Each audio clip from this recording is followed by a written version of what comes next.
mas Bruno Henrique teve um problema no ombro no último jogo contra o Vasco. Já está confirmado a ausência do Bruno Henrique para o jogo contra o Vasco. Está sendo preparado para uma possível final, mas ele já está descartado para esse jogo contra o Vasco. E aí aquele negócio, é uma felicidade tua novamente de ter colocado lá e falar, não, acho que o Bruno Henrique vai jogar como ala, e de fato ele jogou como ala.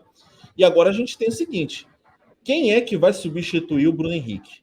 Eu acho, e já saiu até matéria sobre isso, de que o favorito é o Lázaro. Inclusive foi o Lázaro que substituiu o Bruno Henrique nessa função. Mas o Paulo Souza gosta de surpreender também. Tá? Eu acredito até que não vai ser só o Lázaro a mudança, não. Pode aparecer outros jogadores, pode aparecer um Rodinei no lugar do Mateuzinho, pode colocar o Andrés para a entrada do Andrés no banco para a entrada do João Gomes, pode aparecer um Thiago Maia também.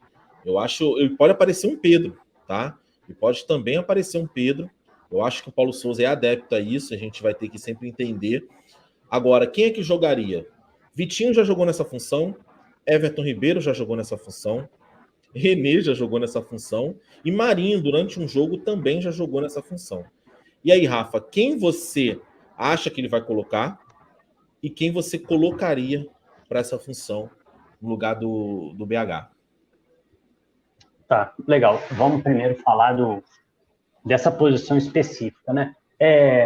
Inicialmente, poderia haver... Aliás, Bigode, só uma coisa que eu estou esperando o jogo de amanhã para eu confirmar aqui na minha cabeça que o Paulo Souza descartou de vez o Everton Ribeiro pela ala esquerda. Porque se o Paulo Souza ainda enxerga a possibilidade do Everton Ribeiro fazer essa ala, ele pode sim utilizar o Everton Ribeiro pelo lado esquerdo, e com isso ele inclusive abre uma vaga nesses dois, como você falou, nos dois da última linha, que ele conseguiria trazer o Gabigol para ali, por exemplo, e botar o Pedro. Eu acho, Bigode, que para esse jogo, a verdade é que o Flamengo teve 2 jogos contra o Vasco, e nos 2 jogos o Vasco teve uma proposta muito parecida. E diante dessa proposta do Vasco, o Flamengo teve muita dificuldade. O Flamengo não conseguiu encaixar o jogo. E eu acho que é um direito nosso esperar do Paulo Souza que, diante desse time do Vasco, demonstre mais repertório, outras maneiras de fazer com que o jogo se encaixe de maneira um pouco mais favorável a nós. E eu acho que isso passa por modificar algumas peças. Então, eu vou te ser bem sincero, eu espero o time bem mexido, tá? Eu espero uma mudança na dupla de volantes. O que eu estou esperando? O que eu acho que ele vai fazer? Rodinei pelo lado direito. Eu acho que todo mundo pode ficar à vontade, pode gostar do Rodinei ou não, mas hoje ele é o melhor da posição no Flamengo. Inclusive, no jogo contra o Vasco, ele entrou melhor que o Mateuzinho. O Mateuzinho ainda não está tão bem. O Mateuzinho fez um bom jogo contra o Bangu e acho que fez um bom jogo contra o Botafogo. Os outros jogos dele não foram bons. Então, acho que entra o Rodinei por ali. Acho que ele pode fazer uma mudança radical na volância. Acho que ele pode entrar com o Thiago Maia e João Gomes. Acho que ele pode entrar com o Lázaro pela ala esquerda. E acho que ele pode voltar a tentar o Pedro, cara. Eu acho que num jogo que o Flamengo... Eu acho que independente do Vasco precisar do resultado, eu não vejo o Vasco mudando a forma de jogar para surpreender o Flamengo. Eu acho que o Vasco vai tentar fazer um gol numa bolinha marota, numa puxada de contra-ataque. Eu não acho que o Vasco fará algo muito diferente, até porque o Vasco sequer se preparou para isso. E a gente sabe que na cabeça... Quer dizer, a gente sabe não posso dizer o que os outros pensam, mas eu acho que fica aquele negócio assim de, se tomar uma goleada é pior. Eu acho que se o Vasco sai com um 0-0, perdeu um jogo de 1-0, empatou o outro... Posso fazer uma pergunta, Rafa? Pode falar. O desconhecimento da regra, tá? O empate é do Flamengo, isso? O empate o agregado? O empate é do Flamengo e a derrota de 1-0 é do Flamengo. O agregado, então, do empate. O empate agregado é do Flamengo. Isso. Não tem pênaltis nessa fase. Na final tem, mas na semifinal não. Fluminense e Flamengo têm vantagem sobre Botafogo e Vasco. Beleza. Então, o Vasco sairia meio que assim, seria aquela derrota não vergonhosa. Saiu, perdeu e tal, é algo até natural. Então, de repente, o Pedro é um cara que vai empurrar ainda mais esses zagueiros e vai dar um pouco mais de espaço até para o Arrascaeta trabalhar, para o Gabigol trabalhar. Eu acho que o Paulo Souza o Paulo Souza repetiu a escalação 2 vezes nesse campeonato. Foi nos 2 jogos contra o Vasco. A escalação que eu estou falando de nomes, tá? Porque ele inverteu. O Bruno Henrique saiu do ataque e veio para a ala, e o Everton Ribeiro saiu e veio para o meio. Mas em nomes, o Flamengo que enfrentou o Vasco foi o mesmo 2 vezes, e nas 2 vezes o Flamengo ficou abaixo. Então, ainda que você possa mudar a história de um jogo com as mesmas peças, eu acho que com peças diferentes você tem mais chance de ter um resultado final diferente. Então, eu espero ele mudando. E eu não sei nem se é um palpite do que eu acho que ele vai fazer, mas é o que eu gostaria que ele fizesse. Eu acho que nesse jogo ele poderia entrar com o Pedro, cara. Eu acho que ele entrando Arrascaeta, Gabigol e Pedro, e o Lázaro pela esquerda, e aí o Everton Ribeiro naturalmente teria que ir para o banco. Eu acho que seria a melhor escalação para enfrentar esse estilo de jogo do Vasco, Bigode.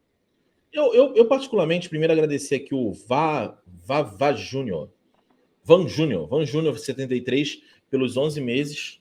A criança já nasceu e já está nascendo os primeiros dentinhos. Como eu não entendo de criança, eu estou deduzindo que com 2 meses já nasce alguma coisa. Mas vamos lá.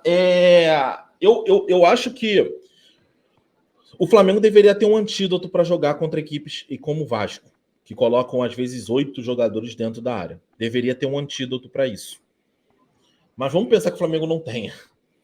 Flamengo, vamos tentar forçar esse estilo de jogo. Vamos tentar forçar esse estilo de jogo. Me incomodava o Flamengo rodar, lançar a bola para a área e eu olhar, só tinha um jogador na área do Flamengo. 1 ou 2 no máximo. Gabigol com aquela jogadinha dele, que ele vai para a direita, que ele corta e busca o Bruno Henrique. Volta e meia só tinha o Arrascaeta e o Bruno Henrique na área. Aí você olhava contra os jogadores do Vasco, tinha 7, 8.